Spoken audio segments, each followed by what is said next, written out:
for hyperacidity for GERD. Nagkaroon na ako ng special training dito before. Si Princess. Basta isang singer. Actually, ang asawa niya is a doctor.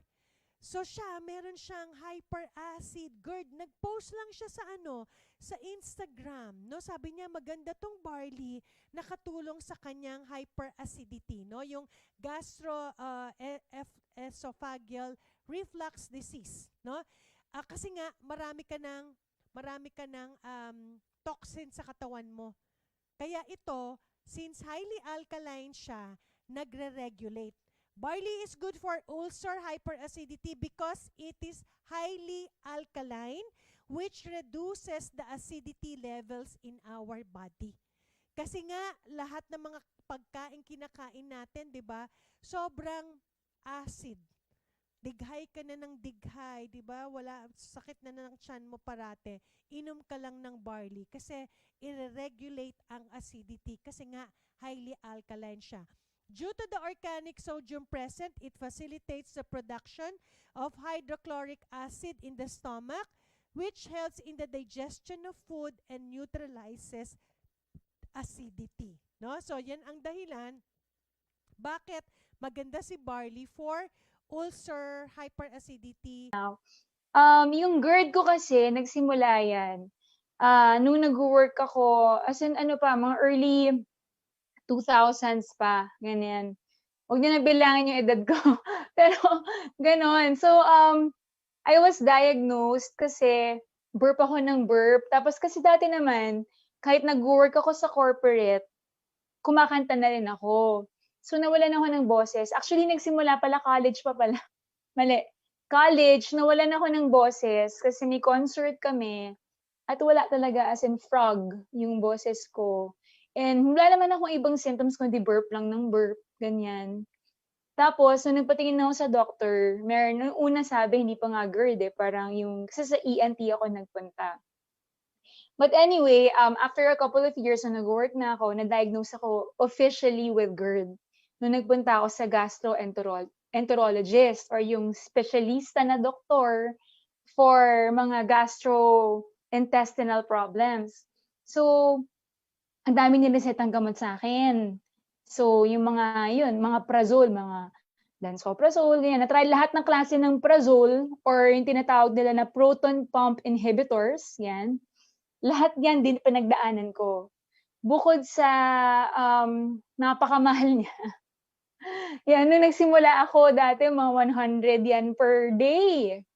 Ngayon ata kasi buntis ako ngayon, so bumili ako once kasi parang nagkaroon ako ng problem. Uminom lang ako ng siguro mga 2 days lang kasi talagang ang hirap na-aggravate lalo.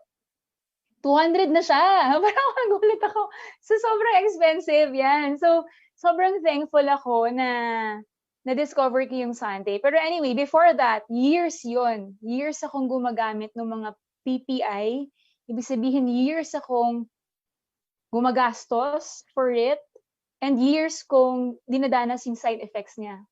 Okay, so, and nung nasa ASAP ako, I was like working and yung kasagsagan ng career ko as an acoustic singer, mga 2009 hanggang mga 2015. Ganyan. Yun ang tinitake ko. And then, I got married to a doctor kasi in 2013. He was my long-term boyfriend naman na from before. And siya rin yung nag-refer sa akin sa gastroenterologist ko. Pero parang he sent me this article or parang published medical article na sinasabi na yung mga Prazole or lahat ng mga PPI na yan na tinitake ko for many years nung time na yon, if you take it on a prolonged period, it can contribute to a higher risk of cardiovascular disease. So, syempre ako, bilang dalawa na yung anak ko nung nalaman ko yun, nung sinabi niya sa akin at na-publish yung article na yun, parang sobra akong medyo nagpanic na parang, teka, may sakit na nga sa puso yung daddy ko operado yung daddy ko sa puso. So, nasa history na yung family ko. So, wag na nating dagdagan ng factors or ng risk factors, di ba, kung maiiwasan siya. So, since then, I was looking for other more natural remedies on how to deal with my GERD. Kasi yung GERD ko is chronic, like what Miss Bing said kanina. It's something I have to live with, unfortunately, kasi yung, di ba yung esophagus, yan, yung tubo na nagko-connect mula sa throat hanggang sa diaphragm, yung bumubukas dito, or tinatawag nating sphincter, maluwag yung sa akin. Maluwag siya. So, hindi siya nagko-close palagi compared sa normal na sphincter or esophagus ng ibang tao. Kaya mas madaling umakyat talaga yung acid sa akin, sa case ko. So, that's why my GERD is chronic or it's just always there. So, ang dami kong tinanong ng mga friends ko, ganyan, ano yung mga remedies, ang mga suggestions nila, apple cider vinegar sa umaga, o kaya yung baking soda water, lemon water, ganyan. I tried everything and it just made things worse. So, parang hindi ko kaya. Ang medyo nag-work lang sa akin is the digestive enzymes na supplements na it's made out of ox bile, I think, to aid digestion. Tapos isang beses, okay lang ba, Miss Bing? Tuloy-tuloy lang ako magsalita. Okay. May isang beses na naimbitahan ako sa isang photo shoot for a magazine. And then yung makeup artist, kasi pag nagme-makeup, parang barbero yan eh. Makeup, so yan yung chismisan portion, ganyan. So chikahan, ganyan. Sabi niya, oh, you have 2 kids na, kasama yung kids ko dun sa shoot. Sabi niya, oo nga eh. Sabi niya, buti wala kang kahit anong sabi niya, ako may GERD ako actually, nawalan ako ng boses. Yun ang hirap kasi sa singer. Kasi pag may GERD ka, nawalan ka ng boses, paano na ang career, diba? Ganyan. So, nakwento ko yun sa kanya. Sabi niya, oh really? You have GERD? Ako din, I have GERD eh. Actually, I'm a cancer survivor also. Sabi niya ganyan. Sabi niya, why don't you try what I'm taking? Sabi ko, what are you taking? Tapos na-mention niya yung Sante. Actually, hindi siya member ng Sante. Bumibili lang siya din sa friend niya. Tapos parang, but she recommended the product to me. It was that good. Ibig sabihin, diba? Kasi she wasn't selling eh. Hindi naman niya ako nire-recruit, hindi naman niya ako binibentahan. She just said to me na parang, you should try this kasi it's working for my GERD. And I'm a cancer survivor, so parang it's also a superfood. Yun yung sinabi niya eh. Sabi niya, barley grass is also a superfood, which is, yun nga, full of antioxidants. And it's like something that you have to incorporate in your diet, especially during these times now, kasi ang daming mga free radicals sa kinakain natin, sa environment natin. So, everyone should take at least one kind of superfood every day. So, yun daw yung tinitake niya, especially since nga siya, cancer survivor. And it helped her also with her GERD. So, sabi ko, sige, try ko nga. First time ko na siya ma-meet. Hindi ko naman siya kilala talaga. So, I didn't know where to buy it actually. So, pero nakita ko siya sa Mercury.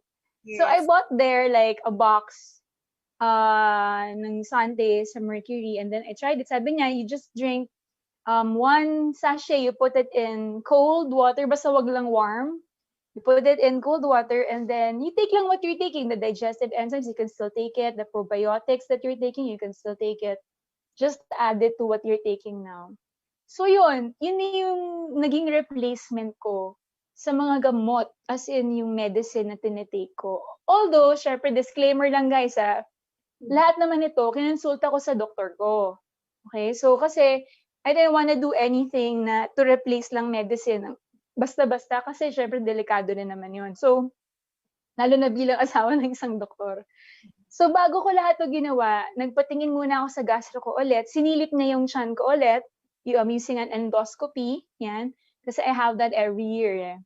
Sabi niya, everything looks okay naman, sis, parang there's no problem. Sabi ko, can I try more natural remedies, Doc? Kasi yung akin naman chronic, diba? Sabi niya, sige, you can try, kasi nga, siya rin mismo, hindi na siya masyado nagpe-prescribe ng PPI because of the study nga. Yun, so there, ever since I've been using it in 2018, I think mga mid-2018, so mga 2 years na. It has really helped me a lot in terms of, yun nga,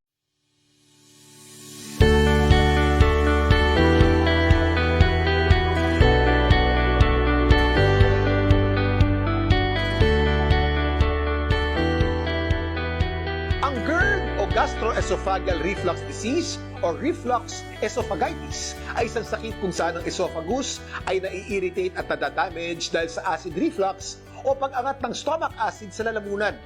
Ang mga taong may GERD ay maaaring makaranas ng heartburn pagkatapos kumain, pananakit ng dibdib, hirap sa paglunok, pag-akyat o pagsuka ng kinain, at ang pakiramdam na may nakabara sa lalamunan.